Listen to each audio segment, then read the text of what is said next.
Hello, je suis Léna, passionnée de bien-être, mieux vivre et spiritualité. J'ai créé ce podcast pour faire connaître au plus grand nombre des méthodes alternatives pour aller mieux, que ce soit physiquement ou mentalement. Quels que soient vos problèmes, quelles que soient vos croyances, restons ouverts, restons curieux et testons.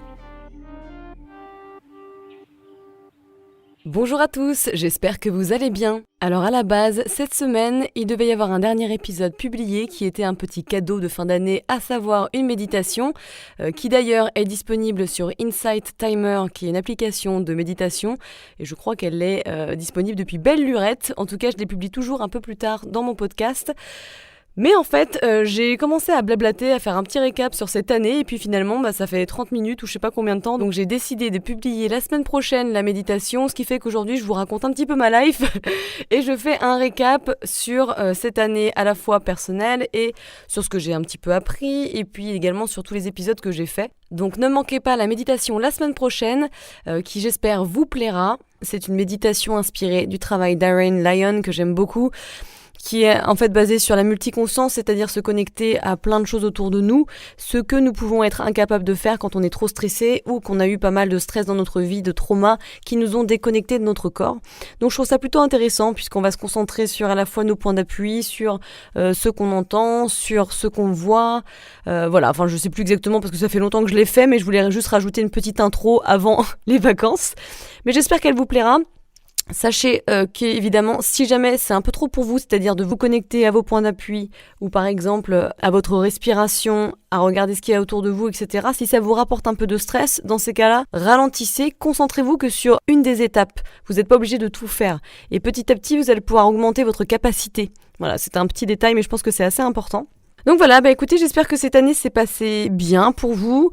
Moi, je sais pas trop ce qui s'est passé dans ma vie, mais c'était pas si mal cette année, j'ai bien aimé parce que c'est une année beaucoup plus calme que les 4 années précédentes. Enfin, les 4, même les 6 dernières années précédentes, parce qu'avec tous les problèmes de santé que je me suis tapé, c'était un petit peu compliqué.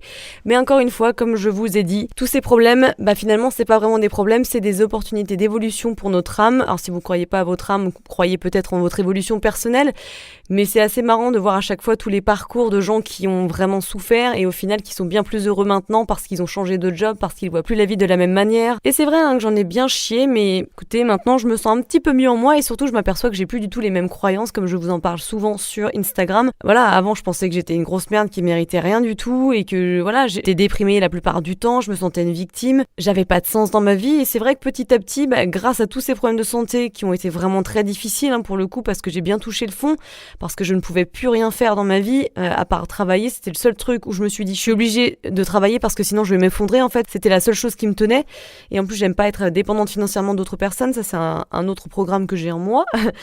Mais maintenant je me sens quand même mieux, c'est-à-dire que j'ai réussi à apprivoiser aussi mes sensations qui sont effectivement nettement améliorées.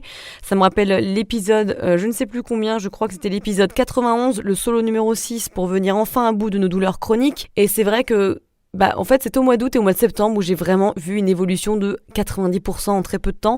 En tout cas, c'est là où j'ai commencé à avoir les connaissances qui n'ont jamais été apportées par des spécialistes en France ou quoi que ce soit. Non pas qu'en France, ça soit nul, absolument pas.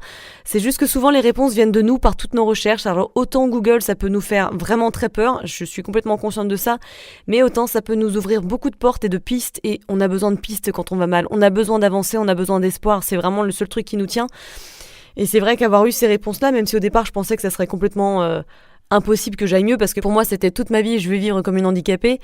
Et au final, c'est vrai qu'en un mois, c'est-à-dire que je suis partie mi-septembre pour un concert à Londres et j'avais pas le choix que de marcher alors que je pouvais pas marcher plus de 5 minutes, je pouvais même pas aller faire mes courses pendant plus de 3-4 ans. Et là j'avais pas le choix, alors j'avais une trottinette qui était quand même quelque chose qui me rassurait, mais grâce à ces petites connaissances, parce que moi quand je commence quelque chose, souvent je vais à fond, donc en un mois j'avais emmagasiné des connaissances de taré, je pense, comme d'habitude, perfectionniste power, et j'avais commencé à appliquer ça et ça a été un déclic, c'est-à-dire que le cerveau fonctionne aussi beaucoup en déclic et j'ai réussi à faire je sais plus combien de pas, mais au moins 12 000 pas, ce que je n'avais pas fait depuis 4 ans, et c'était pour moi, waouh, en fait je suis capable, c'est-à-dire que j'ai pas vraiment de douleur physique là, où j'avais des sensations mais je réussissais à ne pas les rendre plus importantes. Et voilà, et donc du coup ça m'a beaucoup changé l'esprit et grâce à ça en quelques semaines j'ai pu vraiment remarcher plus de 10 000 pas par jour. La semaine dernière j'ai fait 20 000 pas, c'est peut-être rien pour vous, Mais probablement que vous avez d'autres problèmes, que ce soit par exemple des douleurs de dos, de mains, de poignets, de neck, enfin bref, de nuque, etc. Et c'est vrai que même si c'est des douleurs chroniques avérées, je pense vraiment qu'il faut explorer cette piste de douleurs neuroplastiques. Je vous conseille de réécouter cet épisode qui est riche en connaissances et en espoir également. Je vais d'ailleurs faire un programme fin d'année avec un des super spécialistes, Howard Schubiner, sur la douleur neuroplastique. Et je suis hyper excitée parce que je vais pouvoir encore continuer à construire mon programme sur la douleur. Je vous ai dit que j'en écrivais environ 3. Je pensais en faire qu'un seul, mais en fait, je sais pas, j'ai été inspirée pour faire les 3 trucs. Ça dépend de mon humeur. Et j'espère quand même sortir d'abord le Mind Body programme avant. Mais je veux faire vraiment un truc bien. Et vous savez, c'est typique, quand on sort quelque chose, on a envie de se dépêcher pour que ça soit fini. Et encore une fois, c'est une leçon pour moi parce que au départ, j'étais un peu stressée, j'étais même un petit peu submergée par ça. Je me suis dit, mais mon Dieu, comment je vais faire pour finir c'est genre a never ending story, c'est-à-dire que ça peut continuer toute ma vie si je veux en fait ce programme. Et en réalité, voilà, je me suis dit en juillet, je vais tout relire, je vais continuer à compléter. Et si ça sort dans 5 ans, ça sortira dans 5 ans. Mais moi, ce que je veux, c'est faire quelque chose d'utile, c'est pas gagner de la thune. Moi, ce que je veux, c'est servir, c'est aider humblement. Encore une fois, humblement, toujours. Je suis pas non plus là la reine de changement ou quoi que ce soit, mais voilà, le but de ce programme, ça sera de vous aider à vous éveiller, à éveiller votre conscience. Et ça fonctionne comme ça. Vous savez, des fois, j'écoute des podcasts et au final, je me dis, bon, il est un peu boring le truc, on s'ennuie un petit peu. Puis tiens, t'as une petite phrase qui va te faire un petit déclic. Et moi, je trouve que c'est hyper important, les déclics. Je vous en ai déjà parlé il y a quelques minutes. Mais le cerveau fonctionne vraiment comme ça. Et des fois, tu vas retenir juste une phrase et ça va te faire switcher. C'est comme ma psy cette année. Alors, c'est une psy, vous allez rire, c'est une psy qui est à Los Angeles. Moi, je crois que j'ai un truc avec les Américains ou les étrangers. Mais elle est spécialisée sur la douleur. Donc, c'est pour ça que je l'ai trouvée. Elle m'a vraiment aidée. J'ai vraiment bien apprécié de la voir depuis 1 an à peu près, depuis septembre justement. Et c'est vrai qu'elle m'a dit, moi, je croyais qu'en fait, on était aimé que si on faisait des choses cool. Donc, soit parce qu'on fait plein d'efforts pour être apprécié, soit parce qu'en fait, on est intéressante, etc. Et c'est con, mais j'avais besoin d'entendre que, non, tu mérites d'être aimé juste parce que tu vis. Et je sais que je vous en ai déjà parlé, mais je trouve que c'est important de radoter des fois parce que peut-être que quelqu'un va entendre aussi ce message et ça va faire un petit déclic dans vos têtes. Mais voilà, c'est vrai que, en fait, non, juste on est un être humain, on mérite d'être aimé, ça fait partie de nos mots-clés de vie, entre guillemets, être aimé, c'est la connexion humaine, c'est ce pourquoi on est né. Et ça m'a fait switcher un truc de fou, et c'est vrai que je me suis dit, en fait, j'ai pas besoin de me prouver quoi que ce soit, juste parce que je suis moi, je peux être aimé, et c'est pareil pour aimer les autres, c'est la même chose. Et c'est ça que j'aime beaucoup dans ce travail en conscience. Alors ça y est, je commence à partir à droite à gauche, c'est typique de mon cerveau, coucou, mes petits neurones, excités. Mais c'est vrai que c'est ça qui est beau dans la vie et je trouve que je suis vraiment contente d'avoir évolué là-dessus. C'est qu'avant, moi qui croyais être genre une femme open, genre assez ouverte, etc., qui aimait bien la différence, je me suis rendu compte que mon Dieu, j'étais remplie de préjugés et que c'est vrai qu'il y avait plein de choses qui me gênaient auprès d'autres personnes et en fait c'est parce qu'elles me gênaient auprès de moi, c'est-à-dire que comme d'habitude, comme je vous l'ai déjà dit encore une fois, les triggers, donc c'est nos déclencheurs, ceux qui vont nous déclencher des émotions un peu négatives, inconfortables, sont créés parce que c'est un miroir en fait, c'est un miroir de ce qu'on a en nous. Si quelqu'un vous trigger, par exemple votre collègue, il vous dit un truc, une réflexion que vous appréciez pas, ou votre mère, elle fait quelque chose que vous détestez et qui vous irrite le poil, c'est parce que c'est quelque chose en vous, c'est un problème en vous à gérer. Ça vient pas des autres, ça vient de vous. Et c'est génial parce qu'en fait, on se rend compte que chaque opportunité, tout le monde est un miroir pour évoluer. Donc à partir du moment où tu as envie d'évoluer, tu as juste à regarder autour de toi et alors là, je peux te dire que tu vas être trigger partout, tu vas pouvoir bien bosser. Et c'est fou, c'est fabuleux quand tu t'ouvres à ce mouvement de croissance personnelle et c'est vraiment ça t'ouvre des portes quoi, parce que comme je disais au départ, moi qui pensais que ma vie ça serait vraiment de la merde, alors oui c'est toujours pas le paradise et je pense que ça sera jamais le paradis, mais au final est-ce que c'est bien le paradis? Moi ce que je veux c'est évoluer dans ma vie, c'est aussi peut-être bien sûr être plus heureuse, c'est clair, mais je pense que je veux vraiment évoluer et voir à quel point j'ai évolué et aussi peut-être percevoir comment je suis différente maintenant et comment j'étais avant. Je trouve que c'est assez intéressant de voir ça. Alors c'est pas forcément évident parce que quand on grandit en conscience, quand on change, on voit plus comment on a changé parce qu'en fait ça fait plus partie de notre être. C'est-à-dire qu'on a changé des connexions neuronales et donc on pense plus à certaines choses, par exemple, sur lesquelles on pouvait être obsédé avant. Moi, j'ai eu un passé un peu d'anorexique, d'orthorexique, de moitié boulimique. Enfin, genre je mangeais des choses et je les recrachais, je les avalais pas. Enfin bref, c'était assez hardcore. Et en fait, maintenant, je suis plus du tout comme ça. Et c'est vrai que ça m'est arrivé, par exemple, il y a quelques jours, d'être un petit peu trigger parce que j'avais un petit peu trop bouffé, j'avais le ventre ballonné, mais c'est aussi parce que j'avais beaucoup d'émotions à méditer somatiquement.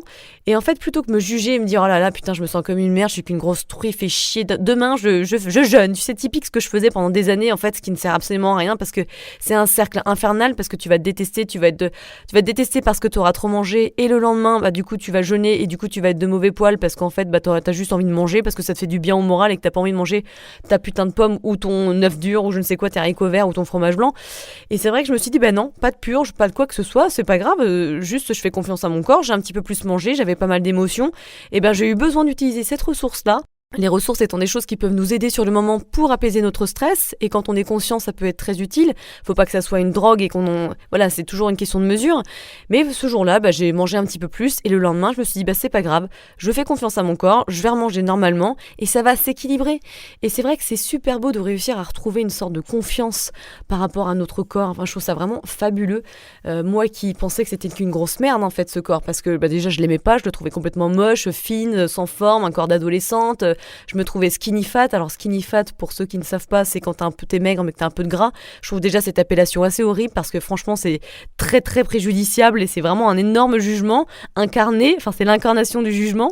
Et pareil avec les 4-5 ans de douleur en fait et de souffrance, je comprenais pas que mon corps il essayait en fait de me faire évoluer et de me passer des messages. Je comprenais pas et j'avais pas envie de comprendre. Je trouvais juste que c'était une bouse qui me servait à rien, qui me compliquait la vie et qui me faisait chier. Excusez-moi du terme mais c'est vrai, j'avais vraiment cette impression. Je me suis dit mais mon Dieu, mon corps est naze, il marche pas quoi. Est-ce qu'on peut changer l'univers? Toc toc toc, s'il vous plaît, peut-on changer de corps? Et en apprenant à travailler sur l'acceptation de soi, alors je suis toujours pas je vais pas dire ma meilleure amie parce que peut-être que si maintenant, mais je suis toujours pas amoureuse. Mon corps, voilà, c'est pas, moi j'aime bien les formes, etc. De toute façon, généralement, t'aimes ce que t'es pas, hein. Mais j'ai appris à vraiment l'apprécier et surtout, le plus important étant qu'il me rende libre, que je sois libre de faire tous les mouvements, que je sois libre de faire ce que j'ai envie, que je puisse me déplacer où je veux. Enfin, c'est vraiment tellement génial d'être libre. Et je me dis, quand t'es handicapé, effectivement, c'est tellement compliqué à vivre. Et je pense qu'on ne peut pas le réaliser tant qu'on l'a pas vécu. Et j'étais comme ça, bien sûr. Et c'est souvent ça, hein, de toute manière. Mais juste le fait de pouvoir aller faire tes courses ou prendre le train ou aller en vacances ou juste partir parce que ton copain t'a fait chier et que t'as envie d'aller te balader pour te calmer. Mais mon Dieu, quelle liberté! Et juste ça devrait mettre tout le monde de bonne humeur. C'est fabuleux.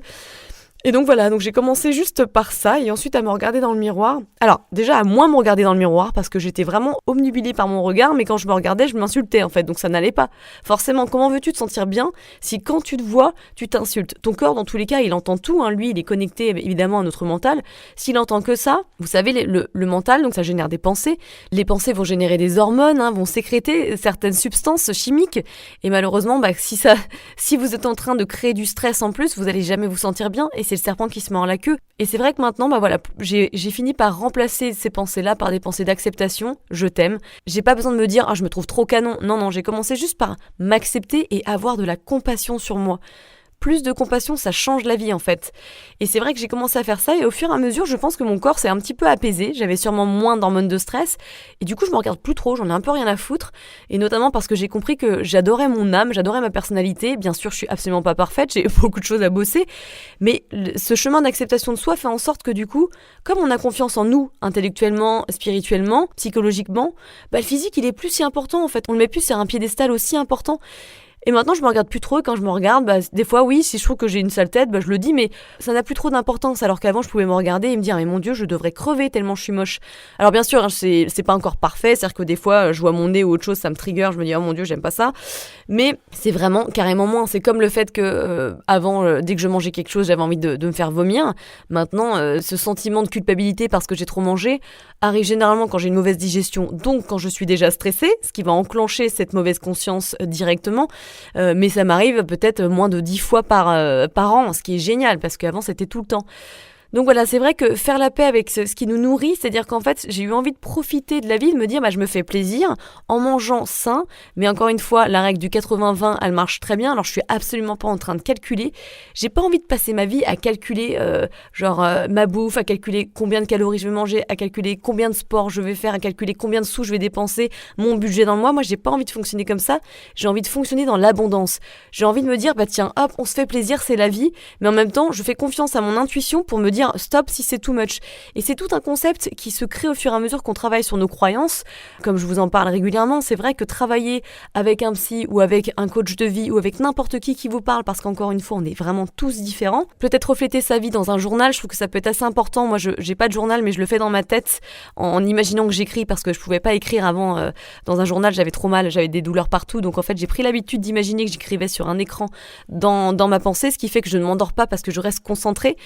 Et c'est vrai vrai que ça permet d'apporter beaucoup de recul sur la situation. Donc je vous conseille de faire ça parce qu'à partir du moment où vous connaissez toutes vos croyances, en tout cas la plupart de vos croyances, les choses négatives que vous avez à votre sujet, comment vous pouvez changer ces pensées négatives en pensées positives, comment vous pouvez avoir plus de compassion en vous, comment vous pouvez essayer d'abaisser votre stress, quelles sont vos ressources. Comme je vous ai dit, les ressources sont hyper importantes parce que oui, la méditation, la respiration, le yoga, c'est super bien. Mais si vous travaillez sur vos croyances qui, elles, génèrent votre stress, et si vous arrivez aussi quand vous êtes trop stressé à utiliser vos ressources, donc par exemple, moi ça va être caresser mon chien, ça va être sortir écouter de la musique. La musique, moi j'ai vraiment, ça m'apaise totalement. Ça va être faire ce genre de podcast parce qu'évidemment je stimule la tonalité de ma voix, ça stimule le nerf vague et moi ça m'apaise énormément. Ça peut être chanter, ça peut être boire un verre. Oui, vous êtes humain, vous pouvez boire un verre de vin, du moment que c'est pas se bourrer la gueule et le lendemain être super mal et être en culpabilité.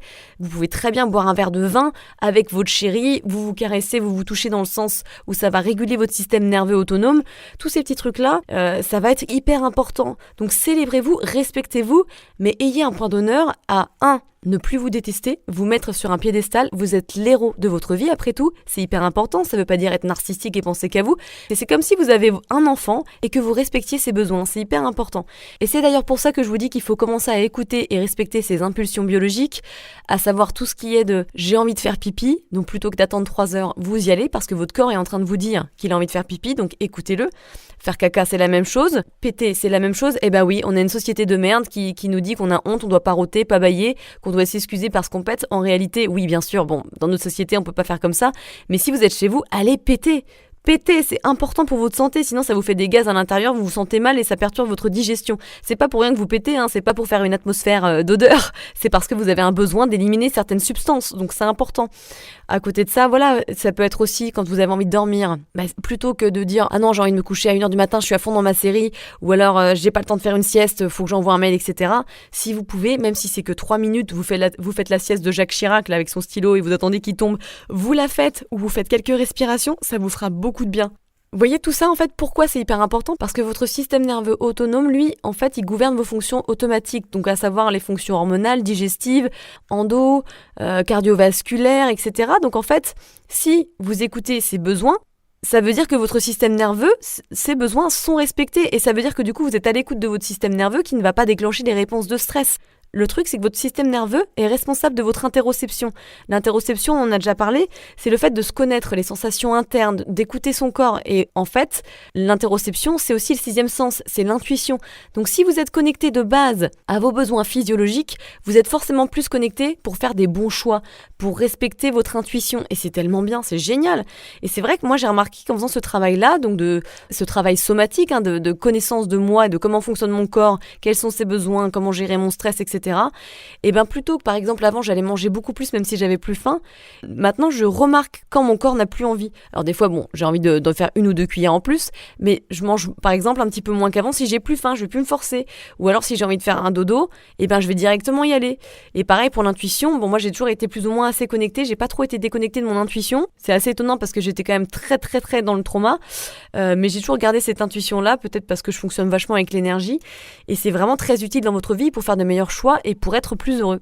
Donc respectez-vous, vraiment soyez votre roi. Là cet été, faites-vous plaisir, mais à côté de ça, peut-être pouvez-vous vous stimuler un petit peu intellectuellement, ou alors essayer un nouveau cours de quelque chose, ou lire un bouquin, vous vous dites bon allez, on fait 10 pages par semaine, même si c'est pas beaucoup, mais au moins vous aurez l'impression d'avancer. Vous n'avez pas besoin de faire comme tous les Américains et Australiens, de se lever à 4h du matin pour aller méditer 1 heure, ensuite faire votre singing bowl, et puis ensuite lire 15 pages, et ensuite faire du journaling, et puis méditer, et puis faire une cold shower. Non, vous n'avez pas besoin de ça.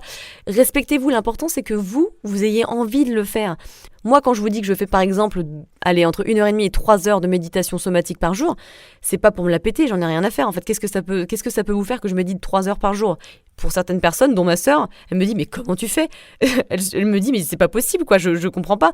Comme si je perdais du temps, mais pour moi en fait c'est vital et c'est un énorme plaisir. Là par exemple hier, c'était assez marrant d'ailleurs, il y avait la nouvelle lune. Alors je suis pas trop branchée ça, pourtant je pense vraiment que ça fonctionne, je crois vraiment en ce genre de choses, mais je suis pas hyper branchée. Peut-être qu'un jour je serai un peu plus open par rapport à ça. Et c'est vrai que j'ai eu des densités de fou qui sont revenues, c'est-à-dire que comme je vous ai déjà expliqué, maintenant en fait C'est-à-dire que j'ai plus besoin d'écrire mes croyances parce que je les connais de plus en plus. Ce que je fais, c'est que je m'allonge et je parle à mon corps. Le pouvoir de l'intention est hyper important parce qu'encore une fois, votre mental gouverne votre corps. En fait, il y a toute une connexion entre le corps et le cerveau, entre le corps, entre le mental et l'intuition, hein, notamment d'ailleurs tout le système digestif. Enfin bref, je m'évade un petit peu. Mais j'ai juste à m'allonger et voilà, je vais lui dire, j'ai envie de travailler sur par exemple le thème de l'abandon ou sur le thème de l'amour de soi, ou des fois je suis juste là à dire, ok mon corps, et bien là je vais juste m'allonger et je vais accueillir tout ce que tu as besoin de ressentir pour que tu te sentes bien, que tu sois en homéostasie. Donc ça peut être n'importe quoi, des mouvements, des densités, des traumas, du stress physiologique, des souvenirs, des mémoires transgénérationnelles, etc. Et en fait j'ai pas besoin d'avoir quelque chose de précis. C'est pas ça le but. Le but, c'est que des émotions refassent surface dans mon corps à travers des sensations. Et en fait, en ressentant ces sensations-là, je vais pouvoir transmuter ces programmes en fait qui sont en moi, qui viennent peut-être d'ailleurs de générations d'avant. Hein.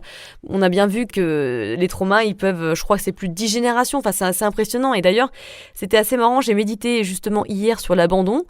Et en fait, j'ai réalisé que y a beaucoup de choses qui sont liées à la guerre de mes grands-parents. Enfin, il y a deux téléchargements qui me sont arrivés, un peu comme des images subliminales, où il y avait ma mamie qui a été élevée par ses grands-parents. Elle a quitté ses parents hyper tôt et elle est partie dans un autre pays, la pauvre cocotte, dans une famille assez froide de fermiers. Enfin bref, ça devait pas être youhou la fête.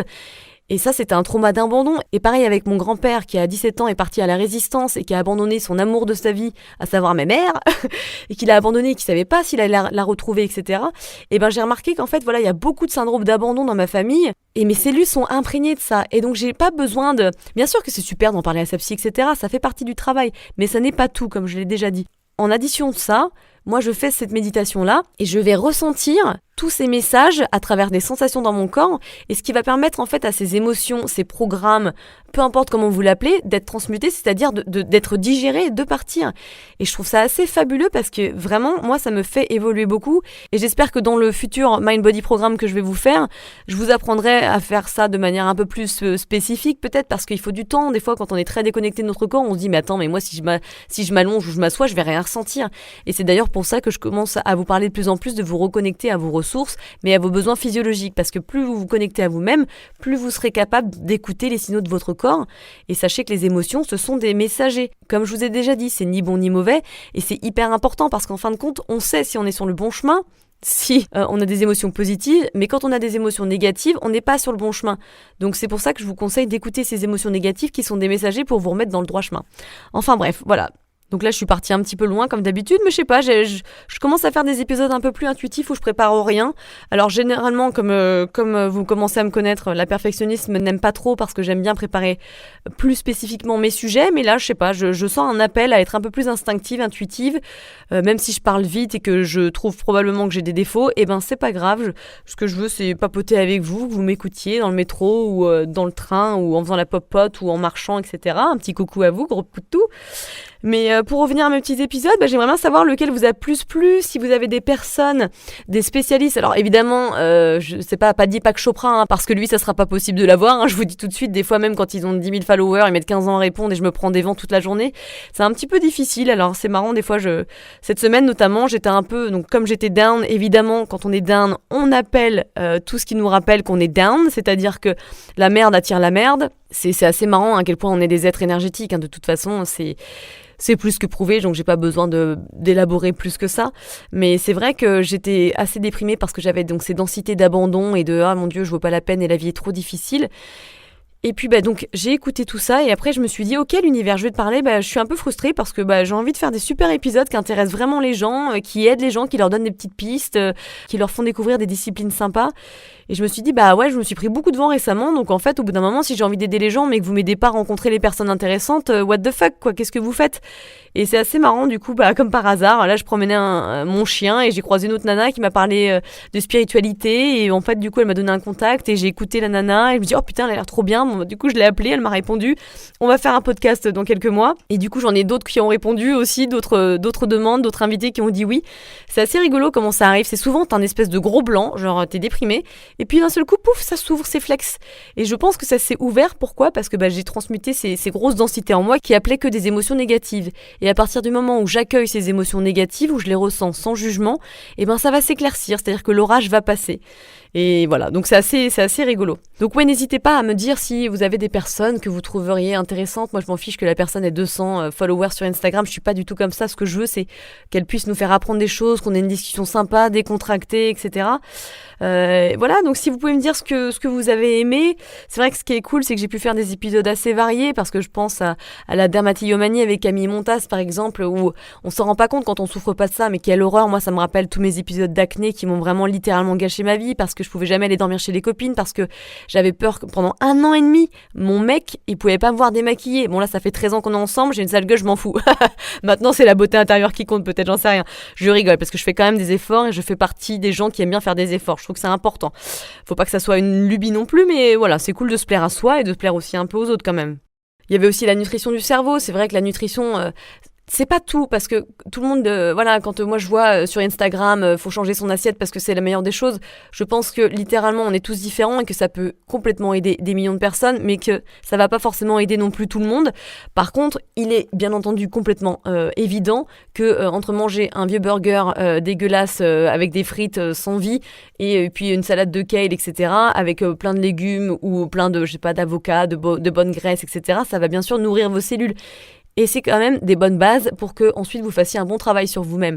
Mais il faut quand même se faire plaisir. Si vous aimez vous boire une bouteille de champagne et vous mangez votre fameux burger ou votre gâteau, mais faites-les, faites-vous plaisir. Encore une fois, tout est question d'équilibre. Et c'est assez marrant que je dise ça parce que j'étais tellement dans l'extrême avant. Moi, j'étais comme les Américains, entre guillemets. Petite joke. Mais c'est vrai que je trouve que les Américains sont très extrêmes. C'est-à-dire que quand tu vas aux États-Unis, t'as des énormes fatous et t'as des filles hyper healthy, t'as de la junk food et des trucs super sains, t'as des trucs hyper cathos, des trucs hyper, je sais pas, hyper ouverts, sexuels, etc. Enfin, c'est assez marrant. C'est peut-être parce que c'est un grand pays, j'en sais rien. Mais j'étais assez extrême, moi, pareil. Je passais de je mange rien du tout à ensuite il faut manger super bien, donc orthorexie power, faut jamais se faire plaisir, etc. Et maintenant, plus je travaille en fait à être dans cette flexibilité, plus je veux être équilibrée et je me rends compte que oui, la vie c'est de la flexibilité, c'est des vagues, c'est des choses bien moins bien, c'est de la bonne bouffe, de la moins bonne bouffe, c'est des heures de sommeil et des heures moins de sommeil et c'est comme ça en fait, rien n'est fait pour être la même chose et je trouve ça trop bien parce que la vie elle est intéressante et c'est ça qui fait qu'on apprécie encore plus les bons moments ou les moments où on mange mal ou les moments où on mange mieux. Bref, passons.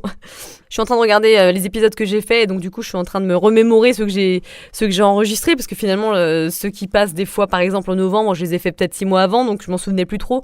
J'avais bien aimé aussi l'épisode avec Florentin Ionita sur les sorties astrales.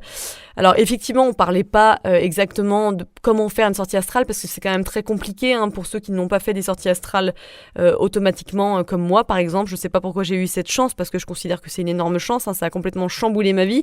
Sinon jamais j'aurais fait un podcast je pense et j'aurais jamais parlé de spiritualité tellement j'étais fermée dans tous ces trucs-là. Mais c'est quand même assez fabuleux et je pense que vraiment la méditation ouvre des portes, non pas sur Dieu ou quoi que ce soit, mais moi j'aime bien parler de conscience, je trouve qu'il y a vraiment quelque chose là-dessus et il y a plein de choses qui sont inexplicables. Ça fait longtemps que j'ai pas fait de sortie astrale parce que je pense que je suis très dans mon travail somatique, je suis à fond cette année, c'est la découverte de la gestion de mes émotions et des sensations, mais j'ai vraiment fait depuis 1 an d'ailleurs un stage intensif à méditer, comme je vous disais 3 heures par jour, mais encore une fois on est tous différents, certaines personnes ont besoin de 5 minutes par mois, on est vraiment tous différents, donc vous mettez surtout pas la pression. Bien sûr qu'il faut se stimuler un petit peu, se forcer un petit peu au départ, mais si vous aimez ça profondément, continuez. Si c'est vraiment pas votre truc, le faites pas. C'est comme le HIIT ou le CrossFit, si c'est pas votre truc, vous forcez pas, bordel. Oh là là. J'avais aussi beaucoup apprécié, j'ai apprécié beaucoup de choses, donc désolé, je lèche le cul à mon podcast, mais c'est vrai que la petite conférence, comme je l'appelle, de Anthony Fardet sur les aliments ultra transformés, ça paraît tellement logique, et je trouve ça assez simple, mais tellement logique, oui, je l'ai dit.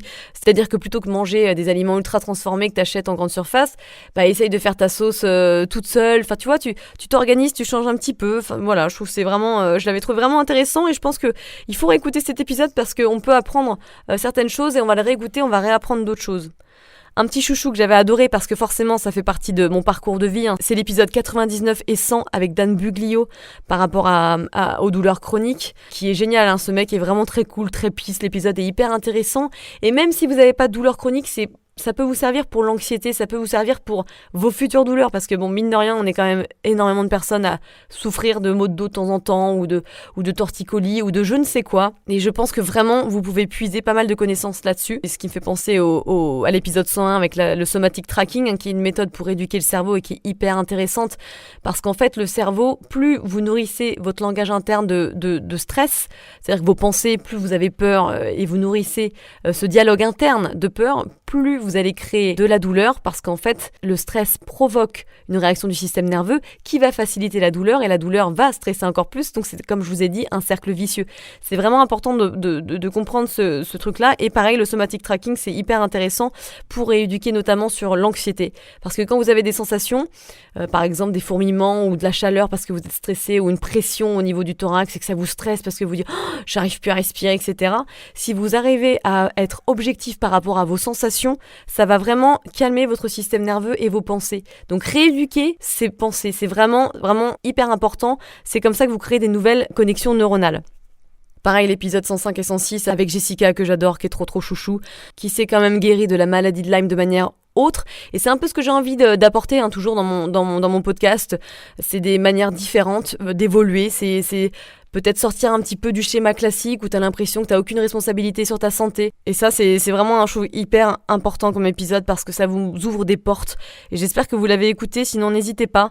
Parce que des fois, c'est vrai que quand on est malade, on a hyper confiance. Et tant mieux d'ailleurs, avec tous les spécialistes, mais des fois ils nous apportent pas vraiment de solution, ou alors ils nous stressent encore plus. Et finalement on se sent vraiment solo, en fait. On se sent solo, on se sent complètement dans le désespoir. Et je pense que reprendre un petit peu de pouvoir sur sa santé, sur sa responsabilité et sur les connaissances, c'est vraiment, vraiment primordial. L'épisode 111, je crois que c'est mon chouchou de l'année. Alors c'est un épisode de moi-même.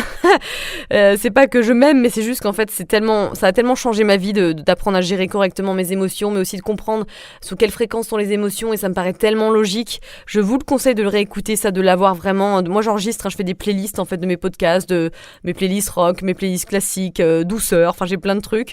Et je trouve que celui-ci, il est vraiment top, parce que je me rends compte vraiment qu'on vit dans une société qui est très très très stressante.